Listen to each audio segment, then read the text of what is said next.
si de repente les dio como piratas o como salir, conocerse y bueno, pues esto fue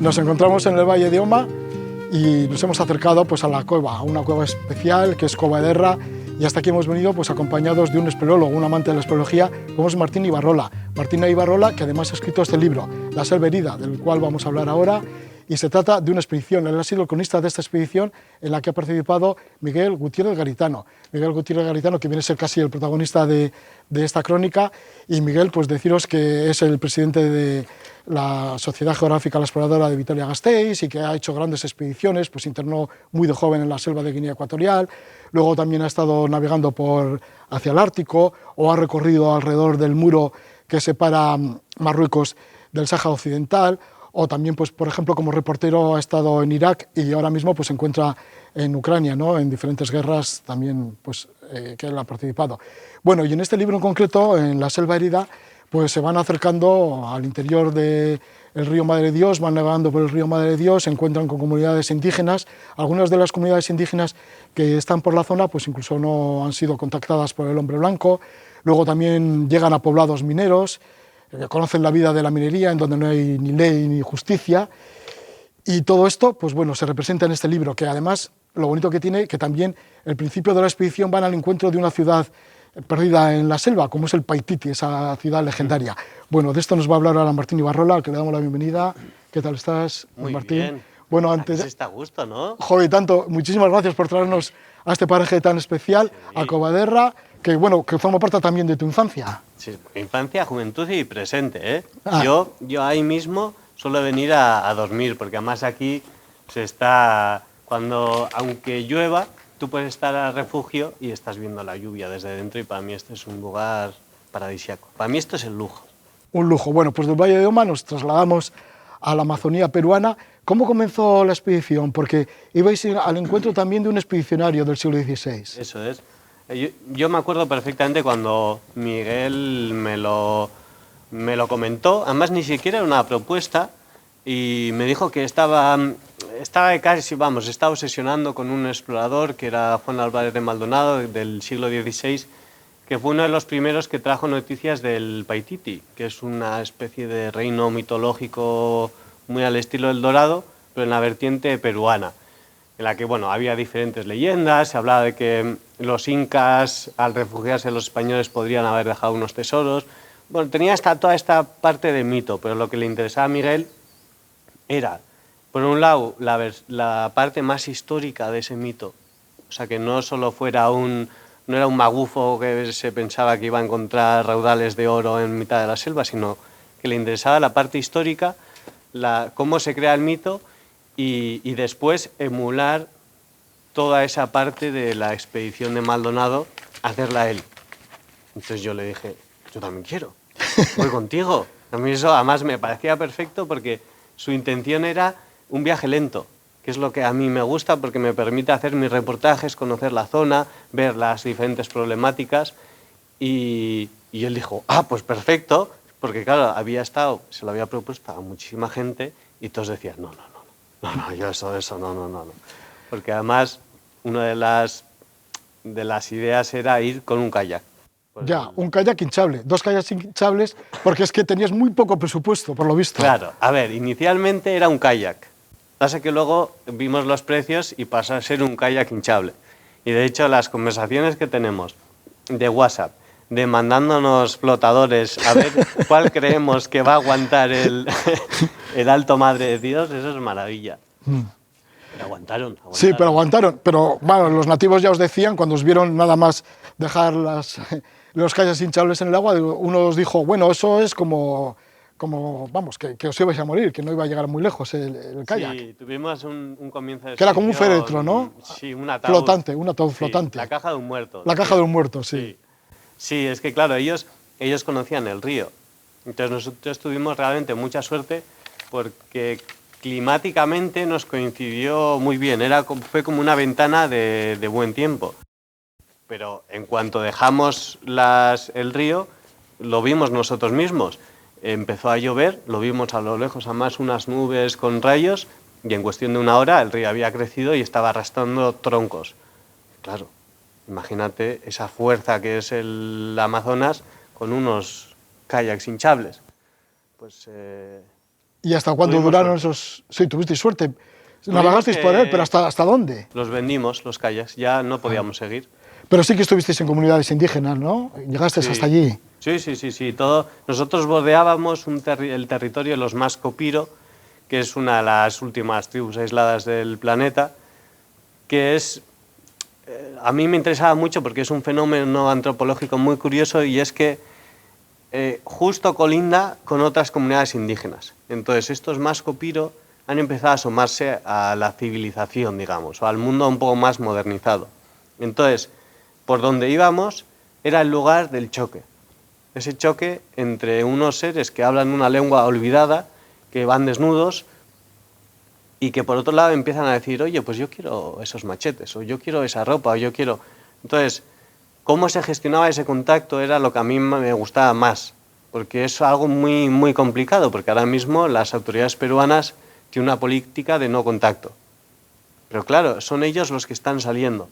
Entonces se dan unos dilemas, que eso lo trato bastante en el libro, muy complejos y muy difíciles de abordar, entre otras cosas porque cuando fuimos habían matado a 3 personas a flechazos.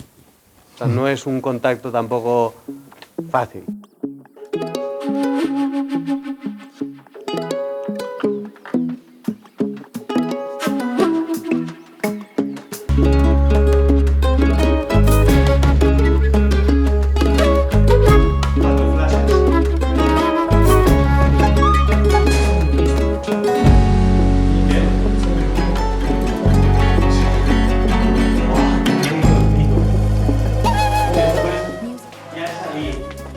La selva peruana, la Amazonía, el río Madre de Dios, Juan Álvarez de Maldonado, explorador del siglo XVI, bueno, todo como muy fantástico, bueno, más en busca de la ciudad del Paititi, la ciudad perdida del Paititi, en busca de ese oro supuesto que podía tener Paititi y sus tesoros, todo muy bonito, pero luego os encontrasteis con otras realidades, por ejemplo, ciudades mineras, que no tienen nada que ver con la leyenda, el mito y la belleza de la Amazonía.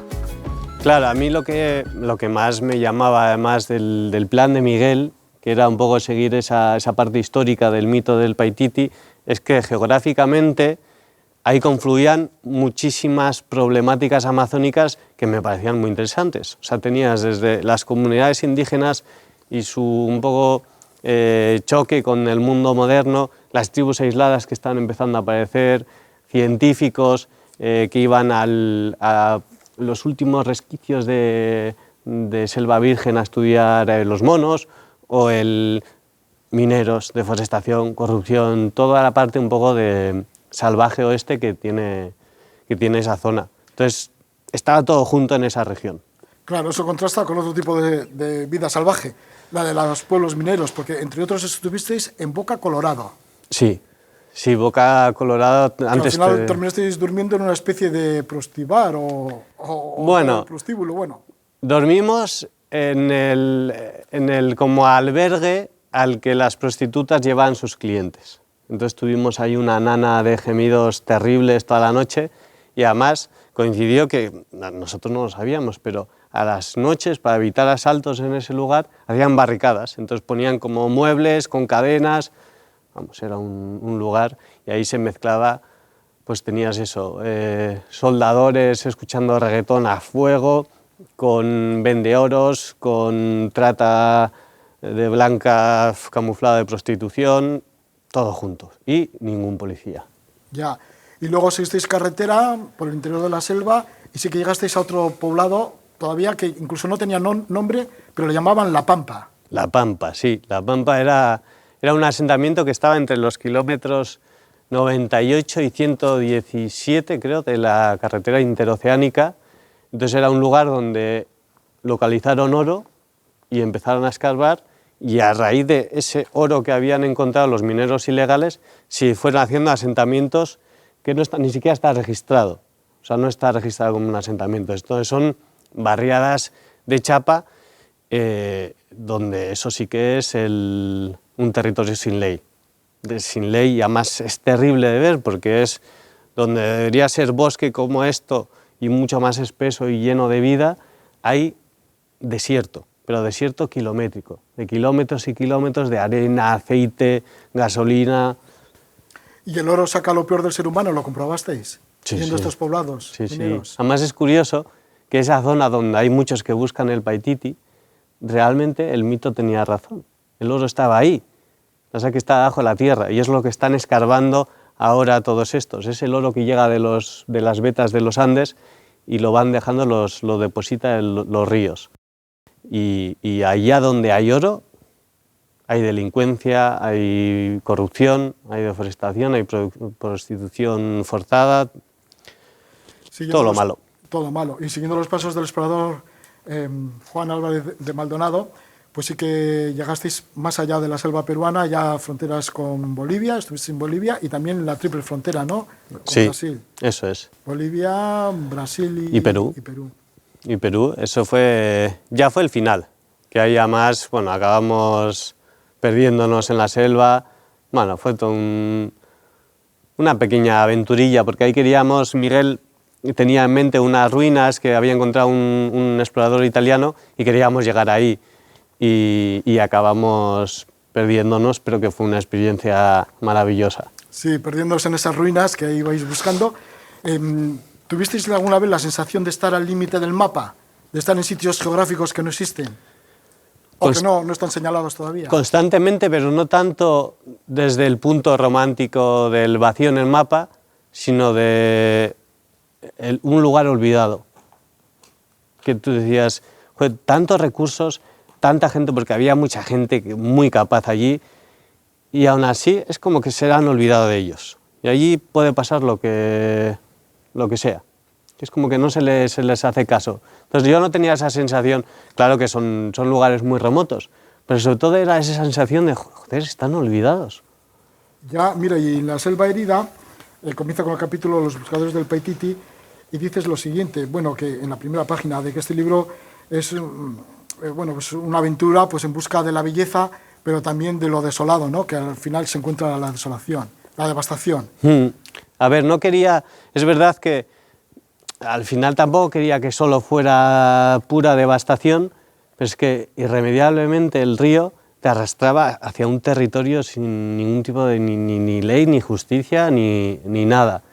Entonces yo creo que la primera parte del libro pues es más gustosa de leer porque están las tribus, las comunidades indígenas, pero a medida que se va avanzando es todo de joder, y ahora esto, y ahora esto, y por eso también acabé con el final, que eran unos mineros sensibles que encontramos, que ellos habrían cambiado todo el oro que tenían por cantar en un estadio y por escribir unas poesías a sus musas. Aquí con Martín Ibarrola, con su libro La selva herida, cronista de esta expedición amazónica, sobre todo por la zona de Perú, el río Madre de Dios, junto con Miguel Gutiérrez Garitano. La selva herida, de Martín Ibarrola, que lo edita Pepitas de Calabaza, una editorial bien bonita de La Rioja, sí, de Logroño. Le agradecemos muchísimo a Martín Ibarrola que nos haya traído a este paraje tan bonito como es Covaderra, aquí en el Valle de Oma. Así que yo encantado. Encantado y súper agradecidos. Hasta siempre, Martín. Gracias.